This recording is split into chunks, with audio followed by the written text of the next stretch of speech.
tá? Ainda mais agora que eu aprendi a separar o lixo. Ah, é? Isso, tive um curso com meu amigo. Ah, não vai me dizer que é aquele amigo que eu tô pensando. Mas cara, ele só me cobrou 15 mil pelo curso. 15 mil? Isso, 15 mil ele deu desconto, era 25. Ah, você tá louco, isso é um absurdo, você não tá percebendo que ele tá te roubando de novo? Você carmou? Ah, mas o que ele passou pra você nesse curso?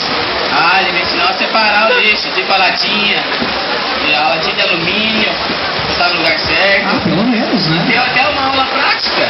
Falou que eu comprar 50 latinhas de cerveja por dia. Ah, não acredito nisso. Mas tem lucro nisso, eu vou vender ela, eu vou ganhar dinheiro. Ah, muito dinheiro, sim. Isso. O papelão. É, o papelão, vou comprar 50 par de calçado. E pra onde que vão esses calçados? Pois é, ele falou assim pra mim, bem, é que assim que ele me chama, né, que é muito carinhoso comigo. Carinhoso, imagino que ele seja. Assim, ele falou, é os filhos dele, pobrezinho, só tão Ah, que tadinho, tá não, dá uma dó deles mesmo. Mas tu sabia que o papel higiênico é reciclável também? Tu pega, usa de um lado, deixa secar de um dia pro outro, pode usar. Mas você tá louco? Papel higiênico nem reciclável é, Sushi. Porém, largado.